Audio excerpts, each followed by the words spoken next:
পুন ফারহান আপনি লিখেছেন, মুসলিমরা মেডিটেশন করতে পারবে কি না? মুসলিমরা মেডিটেশন করার বিষয়ে আমাদের শরঈ যে বিধান রয়েছে সেটি বলবার আগে আমরা মেডিটেশন সম্পর্কে একটু জেনে নিতে পারি। মেডিটেশন যেটি প্রচলিত আছে এটিকে কেউ কেউ ইসলামের মধ্যে একটা পরিভাষা রয়েছে বা মুসলমানদের মধ্যে একটা পরিভাষা প্রচলিত আছে যেটাকে মুরাকাবা বলা হয়। অনেকে এটাকে মুরাকাবার সাথে বা ধ্যানের সাথে তুলনা করে থাকেন। মূলত এই মেডিটেশন হিন্দুদের যে যোগ ব্যায়াম আছে সেখান থেকে এসেছে। ওইটাকেই একটু মডিফাই করে আমাদের সমাজে নানাভাবে সেটাকে জ্ঞানের অপচেষ্টা করা হচ্ছে। এর সঙ্গে নানাবিধ শিরক এবং গুনাহের বিষয়গুলো জড়িত রয়েছে। মুসলমান তিনি তার জায়গা থেকে বিশ্বাসটা পরিষ্কার রাখবেন যে তার সকল কল্যাণ অকল্যাণের মালিক একমাত্র আল্লাহ রাব্বুল আলামিন, এবং আল্লাহ সুবহানাহু ওয়া তাআলার পক্ষ থেকে যে কল্যাণ অকল্যাণ মানুষকে স্পর্শ করবে সেটার জন্য মানুষ তার নিজের মতো করে সতর্ক থাকার চেষ্টা করবে যাতে অকল্যাণ তাকে স্পর্শ না করে, আর কল্যাণ পাওয়ার জন্য তিনি প্রচেষ্টা অব্যাহত রাখবেন। এর বাইরে আলাদা কোনো পদ্ধতি আধ্যাত্মিকতার নাম দিয়ে নানা নাম দিয়ে যেগুলো প্রচলিত আছে এগুলোর কোনোটি কথা ইসলাম বলেনি। হিন্দুদের যোগব্যায়াম, এই যোগব্যায়ামটাকেই শুধুমাত্র কিছুটা এদিক সেদিক করেই আমাদের সমাজে সেটিকে গেলানো হচ্ছে, এবং কোয়ান্টাম মেথড বিশেষ করে এই জাতীয় ওই যোগব্যায়ামটাকে মেডিটেশনের নাম দিয়ে আমাদের সমাজে সাধারণ মুসলমানদেরকে দিয়ে করাচ্ছেন। তো হিন্দুদের যে সমস্ত রিচুয়াল আছে সেগুলো তাদের ধর্মের অংশ। আমরা সেটাকে মনে করতে পারি যে সেটা আমার একটা এক্সারসাইজ, অনেকে মনে করতে পারে যে এর ফলে তো আমার ভালো ফলাফল পাওয়া যায়। আমি জানি মেডিটেশন করে অনেকেই ভালো ফলাফল পেয়েছেন, বিশেষ করে আপনার কোয়ান্টাম মেথডের যে পদ্ধতি সেটা অনুসরণ করে অনেকে অনেক উপকার লাভ করেছেন। তো তাদেরকে আমরা বলতে চাই যে আসলে আপনি উপকার পেলেন কি পেলেন না সেটার চাইতে বড় কথা হলো জিনিসটা বৈধ কিনা, ভালো কিনা। অনেক অবৈধ, অনেক অন্যায় বিষয় দিয়ে মানুষ উপকার লাভ করতে পারেন, তাই বলে বিষয়টা কিন্তু ন্যায় হয়ে যায় না। বিধায় একজন মুসলমান হিসেবে আমার ইমানের জন্য ক্ষতিকর, আমার ইমানের সাথে অসঙ্গতিপূর্ণ অন্য ধর্মের মানুষের রিচুয়াল এরকম কোনো বিষয়কে আমরা আমাদের গায়ে টানতে পারি না বা সেটাতে নিজেরা গা মাখামাখি করতে পারি না। নূর আহমেদ বারভুইয়া এই আইডি থেকে আপনি লিখেছেন, মৃত্যুর সময় কালিমা নসিব হওয়ার জন্য কি আমল করতে হবে?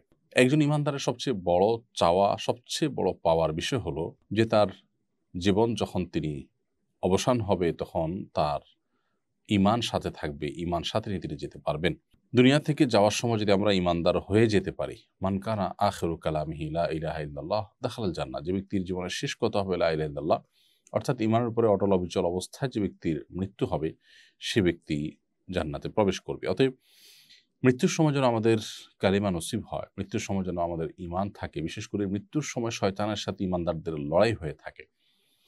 একজন ঈমানদার তিনি তার জীবন সায়ান্ন যখন উপনীত হন, মালাকুল মউতের সাথে যখন সাক্ষাৎ হবেন, ওই সময়টাতে তাকে বেঈমান করার জন্য শয়তান নানাভাবে চেষ্টা চালায়।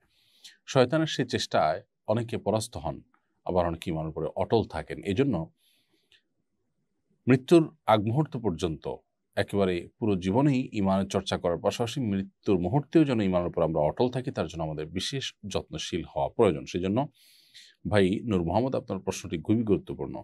এই প্রশ্ন উত্তরে আমরা বলতে চাই যে আল্লাহ সুবহানাহু ওয়া তাআলা বলেছেন, ইন্নাল্লাযীনা ক্বালু রাব্বুনাল্লাহ সুম্মা ইসতাকামু, যে মানুষগুলো আল্লাহকে রব হিসাবে স্বীকৃতি দিয়েছেন এবং এটার উপরে সরল সঠিক পথে থেকেছেন, ডানে বামে কোনো রিস্কের পথে যান নাই, সবসময় সতর্কতামূলক পন্থা অবলম্বন করে হাইওয়ে দিয়ে চলেছেন, গলিপথ গিরিপথ বিশেষ করে যেগুলো বিভ্রান্তির বেড়াজাল তৈরি করতে পারে সেরকম কোনো পথে যাননি, অর্থাৎ নিজের ঈমানকে সেভ করার জন্য নানাভাবে চেষ্টা অব্যাহত রেখেছেন, তাতানাজ্জালু আলাইহিমুল মালাইকা, এই লোকগুলোর মৃত্যুর সময় আল্লাহর ফেরেশতারা এসে তাদেরকে সুসংবাদ দিয়ে জান্নাতে নিয়ে যান।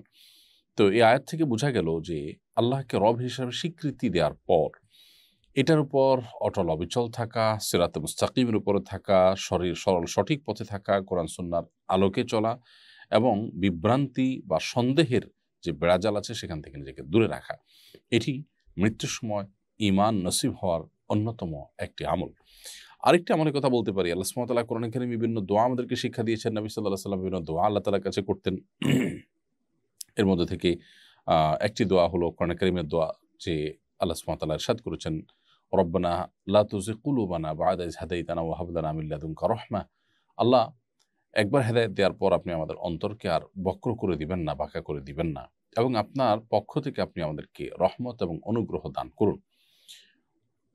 এই যে দোয়া, এই দোয়ার মাধ্যমে হেদায়েত পাওয়ার পর যেন আমরা আর বিভ্রান্তির দিকে না যাই, হেদায়েত পাওয়ার পর যেন আমরা আর গোমরাহির দিকে না যাই, সেজন্য আল্লাহ সুবহানাহু ওয়া তাআলার কাছে কিন্তু পানাহ চাওয়া হলো। অতএব এই দোয়া আপনি যত বেশি বেশি পড়বেন, আশা করা যায় আল্লাহ রাব্বুল আলামিনের কাছে আপনি ঈমানকে অটল অবিচল রেখে দুনিয়া ত্যাগ করতে পারবেন এবং আল্লাহর সাথে সাক্ষাৎ করতে পারবেন। ঈমান মৃত্যু নসিব হওয়ার জন্য নবী সাল্লাল্লাহু আলাইহি ওয়াসাল্লামের অনেকগুলো দোয়া রয়েছে, আ এবং অনেকগুলো আমল রয়েছে। কমন যে দোয়াগুলো আছে নবী সাল্লাল্লাহু আলাইহি ওয়াসাল্লাম প্রতিনিয়ত পড়তেন, সেগুলো আমরা পড়তে পারি। আর বিশেষ করে মেসওয়াকের আমলটির ফজিলত বর্ণনা করতে গিয়ে অনেক উলামা একরাম, অনেক বিশেষজ্ঞগণ বলেছেন যে ঈমানের মৃত্যু এর মাধ্যমে নসিব হয়। নবী আলাইহিস সালামের জীবনের শেষ আমল ছিল মেসওয়াক করা। জীবন সায়ান্নে যখন তিনি দুনিয়া ত্যাগ করছিলেন, ওই সময়টাতে তার আ অন্য এত কাজ থাকতে মেসওয়াক করার কি প্রয়োজন হলো যে তিনি মেসওয়াক করতে করতেই কিন্তু দুনিয়া থেকে চলে গেলেন। এখান থেকে অনেক উলামা একরাম আ মাসআলা বা ইজতিহাদ করে বলেন যে মিসওয়াকের ব্যবহার এটি মানুষের ঈমানের মৃত্যুকে ত্বরান্বিত করে এবং ঈমানের মৃত্যুকে সহজ করে। আরো অনেক আমল আছে ঈমানের মৃত্যু নসিব হওয়ার জন্য, সে আমলগুলো আমরা করার চেষ্টা করব ইনশাআল্লাহ তাআলা। এমএস হুমায়রা খাতুন আপনি লিখেছেন, শুনেছি কারো বয়স ১০০ বছর হলে এরপর নাকি গুনাহ হয় না, সেটা কতটুকু বলবেন? না, এরকম কোনো কথা নেই যে এত বছর বয়স হলে তারপর আর গুনাহ হয় না বা পাপ হয় না। বিষয়টা হলো, কোনো মানুষ যদি একটা উম এমন বয়সে পৌঁছে যান যখন আসলে তার হিতাহিত জ্ঞান থাকে না, সেন্স থাকে না, তার কোনো কিছু নিজের নিয়ন্ত্রণে নাই, তিনি কিছুই জানেন না। এই পর্যায়ে চলে গেলে তখন আ তার গুনাহ লেখা হয় না। অর্থাৎ যদি তার অজান্তে কোনো গুনাহ হয়ে যায়, দেখা যাচ্ছে যে হাঁটুর উপরে কাপড় উঠে গেল, যেটা সতর উন্মুক্ত হয়ে গেল। অথচ তিনি জানেন না যে হাঁটুর উপরে কাপড় উঠে গেছে, এবং এটা নিয়ন্ত্রণ করার ক্ষমতা তার নাই। এরকম যদি হয় তাহলে সেক্ষেত্রে তার সেই গুনাহ লেখা হবে না। এটা হলো ইস্যু। এখানে বয়সের ব্যাপার না। অনেকে আছে ১০০ বছর পরও মাশাআল্লাহ খুব শক্ত থাকেন, বিশেষ করে জাপানে, কোরিয়াতে, পৃথিবীর অনেক দেশে আছে যে ১০০ বছর বা ১০০ বছরের কাছাকাছি সময় বয়স হওয়ার পরও মানুষ যথেষ্ট স্ট্রং থাকেন শারীরিকভাবে। তো এরকম ব্যক্তিরও কোনো গুনাহ লেখা হবে না, ব্যাপারটা সেরকম না। এটা হলো কেউ নিরুপায় হয়ে গেছেন, কেউ অনন্যপায় হয়ে গেছেন, তখন ওই ব্যক্তির ওই অনন্যপায় অবস্থায় যদি গুনাহগুলো হবে সেগুলোর জন্য আল্লাহ সুবহানাহু ওয়া তাআলা তাকে দায়ী করবেন না। জেরিন লিখেছেন, সামর্থ্য থাকা সত্ত্বেও আমার স্বামী আমাকে তার কর্মস্থলে নিয়ে রাখেন না। আমাকে গ্রামে রেখে গেছেন, এ নিয়ে আমি খুব কষ্ট পাই। তাকে নানাভাবে বুঝিয়েছি, তবু তিনি তার কাছে নিতে নারাজ। এতে কি আমার হক তিনি নষ্ট করছেন না? এবারে কিছু বলবেন প্লিজ। বোন জেরিন, আপনার স্বামী যদি আপনাকে যেখানে রেখে গেছেন সেখানে যদি তিনি আ নিয়মিত আসেন, নিয়মিত যদি আসেন, আপনার ভরণ-পোষণ, নিরাপদ থাকার জায়গা ব্যবস্থা করে দেন এবং আপনার শারীরিক, মানসিক এবং সার্বিক হক আদায়ে কোনো ত্রুটি না হয়, তাহলে সেক্ষেত্রে আপনি এই ক্ষেত্রে তার উপরে অভিমান করতে পারেন বা স্ত্রী হিসাবে স্বামীর কাছে আর্গুমেন্ট করতে পারেন। কিন্তু অধিকার হিসাবে, অধিকার নষ্টকারী হিসাবে তাকে আপনি দেখতে পারেন না, বা সেভাবে তাকে আপনি আ বলতে পারেন না যে, "তুমি আমার অধিকার নষ্ট করছো।" কারণ একজন স্ত্রী স্বামীর পক্ষ থেকে তার আ সামাজিক স্ট্যাটাস অনুযায়ী থাকার জায়গা, খাবার এবং নিত্য প্রয়োজনীয় যা দরকার সেই ব্যবস্থা করে দেওয়াটা তার কর্তব্য। এটা হলো তার পাওনা একজন স্বামীর কাছ থেকে। এর পাশাপাশি স্বামী কাজের জন্য যদি দূরে থাকেন এবং যদি তিনি যৌক্তিক ব্যবধানে, সময়ের ব্যবধানে তিনি যদি আসা যাওয়া করেন, তাতেও কোনো অসুবিধা থাকার কথা নয়। কিন্তু ব্যাপারটা হলো যে, আমাদের সমাজে যারা এরকম স্ত্রীকে দূরে রেখে, অর্থাৎ গ্রামে রেখে তারা শহরে আসেন বা দেশে রেখে বিদেশে চলে যান, তারা লম্বা সময় ১ মাস, অনেকে ১.৫ মাস, বিদেশে যারা চলে যান তারা তো বছরকে বছর আর আসেন না। এরকম পরিস্থিতি স্ত্রীর শারীরিক চাহিদা যদি অপূরণীয় থাকে, তাহলে স্বামীর জন্য এভাবে চাকরি করা জায়েজ না। হয় স্ত্রীকে সাথে কাছে নিয়ে আসবেন, আনারা নিজে চলে যাবেন। তিনি স্ত্রীকে ঝুলিয়ে রাখবেন এবং বছরকে বছর তিনি ঝুলে থাকবেন। আর তিনি তথাকথিত ক্যারিয়ার বিল্ড আপ করার জন্য দূরে পড়ে থাকবেন। এটা সঠিক কাজ নয়। আল্লাহ সুবহানাহু ওয়া তাআলা কোরআনে কারিমে বলেছেন পরিষ্কারভাবে যে, "ওয়াশিরুহুন্না বিল মারুফ", তোমরা তোমাদের স্ত্রীগণের সাথে যে দিনাতিপাত করবে, সংসার করবে, এটা যথাযথভাবে, সুন্দরভাবে, সর্বোত্তম উপায়ে করবে। এই চেষ্টাটা আপনার স্বামীর মধ্যে থাকতে হবে। আল রাফাত আপনি লিখেছেন, সুন্নাত নামাজে কি সানা পড়তে হবে? হ্যাঁ, ভাই আল রাফাত, সুন্নাত নামাজেই কিন্তু আপনাকে সানা পড়তে হবে। সানা যেটি, এটি আসলে দোয়ায়ে ইস্তিফতাহ বা সালাত শুরু করার দোয়া। আপনি সালাত শুরু করছেন যেটা দিয়ে, আল্লাহর প্রশংসা দিয়ে শুরু করছি, এজন্য সানা বলা হয় এটাকে। সানা মানে আল্লাহর প্রশংসা, আল্লাহর গুণকীর্তন।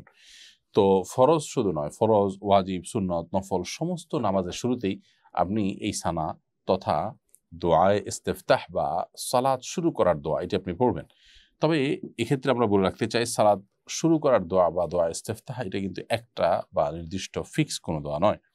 আমরা শুধুমাত্র একটা দোয়ার কথা জানি যে সালাতের শুরুতে আমরা পড়ে থাকি সুবহানাকাল্লাহুম্মা ওয়া বিহামদিকা ওয়া তাবারাকা ইসমুকা ওয়া তাআলা জাদ্দুকা ওয়া লা ইলাহা গায়রুক। মাশাআল্লাহ, এটা খুবই অর্থবহ এবং আল্লাহর প্রশংসা প্রকাশ করে এমন একটি দোয়া। কিন্তু এর পাশাপাশি নবী সাল্লাল্লাহু আলাইহি সাল্লাম আরো বিভিন্ন দোয়াও কিন্তু এই জায়গায় পাঠ করতেন। আল্লাহুম্মা বা'আদ বাইনি ওয়া বাইনা খাতায়ায়া কামা বা'আদতা বাইনাল মাশরিক ওয়াল মাগরিব। আরো বিভিন্ন দোয়া নবী সাল্লাল্লাহু আলাইহি সাল্লাম পড়তেন। সেগুলো আমাদের শিখে রাখা দরকার। মাঝে মধ্যে আমরা চাইলে একাধিক ফরম্যাট মধ্যে একটা এক সময় পড়তে পারি। সাকিব আল হাসান আপনি লিখেছেন আইডি থেকে, ওয়াজের সাথে মিউজিক লাগানোর বিষয়টি কতটুকু যুক্তিযুক্ত? অনেকে ওয়াজের সাথে মিউজিক যুক্ত করে নেটে ছাড়ছেন। ওয়াজের সাথে মিউজিক যুক্ত করার বিষয়টা হলো খাবারের সাথে বিষ মেশানোর মতো। খাবার এটা আমাদের শক্তি যোগান দেয়, আমাদের নানান উপকার আসে, কিন্তু তার সাথে যখন বিষ মেশানো হয় তখন সেই খাবার আর আমার উপকার বয়ে আনে না, বরং আমার ক্ষতি বয়ে আনে। ঠিক একইভাবে ওয়াজে কোনো সময় কোরআন কারীমের তেলাওয়াতে পর্যন্ত অনেকে মিউজিক লাগান, নাউজুবিল্লাহ। তো এই মিউজিকের ব্যবহার যে হারাম সেটি বোঝার জন্য পণ্ডিত হওয়ার প্রয়োজন নাই। সূরা লোকমানের শুরুর দিকে আল্লাহ রাব্বুল আলামিন সম্পর্কে আলোকপাত করেছেন এবং বিভিন্ন তাফসীরগণ সাহাবায়ে কেরাম সেগুলোর ব্যাখ্যা করেছেন যে এখানে মিউজিককে বোঝার উদ্দেশ্য হয়েছে, অর্থাৎ এটি কোরআন কারীমের আয়াতের আলোকে হারাম। এর বাইরে নবী সাল্লাল্লাহু আলাইহি ওয়াসাল্লাম হাদিসে রয়েছে যে এটি শয়তান এর কাজ এবং শয়তান মানুষের মধ্যে শয়তানের সৃষ্টি করে, তার প্রভাবকে বিস্তার করে যেসব বিষয়গুলোর মাধ্যমে, তার ভিতরে একটা হলো এই মিউজিক। এই কারণে দেখবেন যে যত শয়তানি কর্মকাণ্ড আছে, বিশেষ করে আপনার শয়তানকে যারা পুজো করে তাদের অন্যতম একটা বড় রিচুয়াল হলো এই মিউজিক। বিধায় একজন মুসলমান মিউজিক থেকে নিজেকে বাঁচিয়ে রাখবেন। সেটা ওয়াজ ইসলামের নামেও যদি করেন সেটাও কিন্তু হারাম হিসাবেই বিবেচিত হবে। আস-সুন্নাহ ফাউন্ডেশন, উম্মার স্বার্থে সুন্নাহর সাথে।